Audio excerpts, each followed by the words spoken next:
નામ લેવા નથી માંગતો, પણ મારા આદિવાસી ભાઈઓ બહેનો ભોળા જરૂર છે, મારા આદિવાસી ભાઈઓ બહેનો નિર્દોષ જરૂર છે, મારા આદિવાસી ભાઈઓ બહેનોમાં કટુતા નથી. એટલે આ બહુ રૂપિયા સાધુ કદાચ તમારા આંગણે આવે, એમને ઓળખજો. તમારા ગામમાં આવે, તમારા તાલુકામાં આવે, તમારા જિલ્લામાં આવે તો ઓળખજો અને કહેજો કે અમારી જોડે ભગવાન બિરસા મુંડા છે.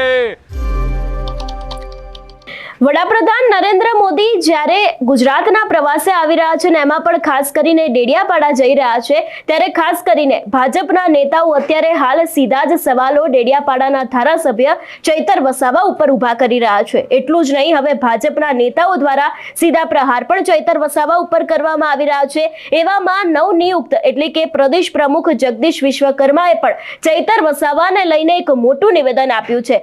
આજે આ જ વિષયને લઈને વિગતે ચર્ચા કરીએ. નમસ્કાર, હું હંસિની અને તમે જોઈ રહ્યા છો નિર્ભય ન્યૂઝ.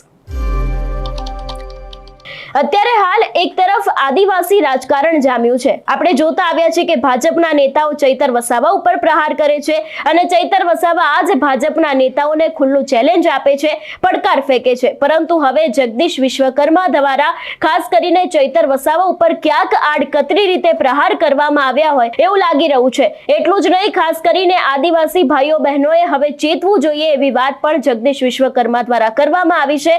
કારણ કે છેલ્લા ઘણા સમયથી આપણે જે રીતે જોતા આવ્યા છે એ રીતે કે ચૈતર વસાવા છે તે આદિવાસી વિસ્તારમાં પોતાની એક્ટિવનેસ વધારી રહ્યા છે, દિવસે ને દિવસે વધારે કામો કરી રહ્યા છે, લોકોની સાથે મળી રહ્યા છે. પરંતુ ક્યાંક આ જ વાતને લઈને હવે જગદીશ વિશ્વકર્માએ સીધું જ કહી દીધું છે કે આવા લોકોથી આદિવાસી ભાઈઓ અને બહેનોએ ચેતવું જોઈએ. વધુમાં આ વિષયને લઈને જગદીશ વિશ્વકર્માએ શું કહ્યું, સૌથી પહેલા તો તે સાંભળીએ. ત્યારે સાધુ એવું કીધું કે તમારે મને આ દાન આપવું હોય, આ દક્ષિણા આપી હોય તો આ લક્ષ્મણ રેખા ઓળંગીને આવો. સીતાજીએ આજીજી કરી કે ના હું નહીં આવું. અને ત્યારે સાધુ એવું કીધું કે તમે મને સાધુને નારાજ કરી રહ્યા છો. મિત્રો, આ તમને એટલા માટે કહું છું કે આ બહુ રૂપિયો સાધુ માતા સીતાને કઈ રીતે છેતરી ગયો. અને જેવા જ માતા સીતાજી પોતાનો જમણા પગ ઉકેલી અને બહાર મૂકે છે, એ જ ક્ષણે એ બહુ રૂપિયા સાધુએ ના નામે જે રાવણ આવ્યો તો એણે માતા સીતાનું હરણ કર્યું અને સીતાજીને લઈ અને જ્યારે નીકળ્યા, આખી ઘટના મિત્રો તમારી આગળ એટલા માટે કીધી કે અત્યારે 14 જિલ્લાની અંદર, આ 56 તાલુકાની અંદર એવા નાના મોટા બહુ રૂપિયા ફરી રહ્યા છે સાધુના વેશમાં. મિત્રો, હું નામ લેવા નથી માંગતો, પણ મારા આદિવાસી ભાઈઓ બહેનો ભોળા જરૂર છે, મારા આદિવાસી ભાઈઓ બહેનો નિર્દોષ જરૂર છે, મારા આદિવાસી ભાઈઓ બહેનોમાં કટુતા નથી. એટલે આ બહુ રૂપિયા સાધુ કદાચ તમારા આંગણે આવે, એમને ઓળખજો. તમારા ગામમાં આવે, તમારા તાલુકામાં આવે, તમારા જિલ્લામાં આવે તો ઓળખજો અને કહેજો કે અમારી જોડે ભગવાન બિરસા મુંડા છે. દેશના યશસ્વી પ્રધાનમંત્રી માનનીય મોદી સાહેબ અમારી જોડે છે, ગુજરાતના મુખ્યમંત્રી અમારી જોડે છે. અમારે કોઈ બહુ રૂપિયાની જરૂર નથી. અને એમને જાકારો આપજો ભગવાન બિરસા મુંડાને. આઝાદીના 75 વર્ષ બાદ સૌથી મોટું સન્માન કોઈએ આપ્યું હોય તો દેશના યશસ્વી પ્રધાનમંત્રી માનનીય મોદી સાહેબે ભગવાન બિરસા મુંડા યુનિવર્સિટી બનાવી.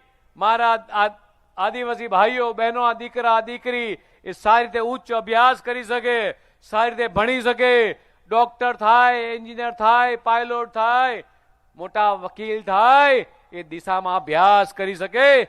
એ રીતની આખી યુનિવર્સિટી બનાવી છે. એટલે મિત્રો, આજે તમને અહીંયા કહેવા આવ્યો છું કે એવા બહુ રૂપિયા આપણા પ્રદેશમાં ફરી રહ્યા છે. એ કદાચ બીજા રાજ્યોના હોય, કદાચ આદિવાસી કોઈક દીકરા દીકરી હોય, પણ એવા બહુ રૂપિયાથી ચેતજો. આપણને છેતરીને જતા ના રે, આપણામાંના એક બની અને આવશે. અને એવું કહેશે કે હું તમારો દીકરો છું, હું આદિવાસીનો દીકરો છું, હું આદિવાસીનો દીકરો છું, પણ ક્યાંય એમની વાતમાં છેતરાતા નહીં. એક તરફ જ્યારે વડાપ્રધાન નરેન્દ્ર મોદી ડેડિયાપાડા આવી રહ્યા છે અને બીજી બાજુ ચૈતર વસાવાના પણ એ દિવસે ઘણા બધા કાર્યક્રમો છે અને એની જ વચ્ચે અત્યારે હાલ ભાજપના નેતાઓ, ધારાસભ્યો, કાર્યકર્તા હોય કે પછી પ્રદેશ પ્રમુખ હોય, એ લોકો સીધા જ આક્ષેપો અને સીધા પ્રહાર ચૈતર વસાવા ઉપર કરી રહ્યા છે. એટલે ખાસ કરીને જે રીતે અત્યારે હાલ રાજકારણ ગરમાયું છે ને એમાં પણ જે આમ આદમી પાર્ટીના નેતાઓ છે તેની સાથે ચૈતર વસાવાના સમર્થકો છે એ લોકો પણ ભાજપના ઉપર એટલા જ આક્ષેપો મૂકી રહ્યા છે. ને એવામાં હવે જ્યારે જગદીશ વિશ્વકર્માનું આ નિવેદન સામે આવ્યું છે કે આવા બહુરૂપિયાઓથી ચેતવાની જરૂર છે, કારણ કે એક ભોળો આદિવાસી છે તે લોકો આને ક્યાંક ને ક્યાંક છેતરે છે એવી વાત જગદીશ વિશ્વકર્મા દ્વારા કરવામાં આવી છે. એટલે ખાસ કરીને રાજકારણની અંદર પણ એક મોટો વળાંક આગામી સમયમાં આવી શકે છે એવી શક્યતાઓ લાગી રહી છે. જોકે હવે જોવાનું રહેશે કે જે રીતે જગદીશ વિશ્વકર્માએ ચૈતર વસાવા ઉપર આકરા પ્રહાર કર્યા છે તો એની પ્રતિક્રિયા ચૈતર વસાવા દ્વારા આપવામાં આવશે કે કેમ. તમારું શું માનવું છે આ વિષયને લઈને અમને કમેન્ટ કરીને ચોક્કસ જણાવજો. તેની સાથે અમારી ચેનલ નિર્ભય ન્યૂઝને લાઈક અને શેર કરવાનું ભૂલશો નહીં. નમસ્કાર.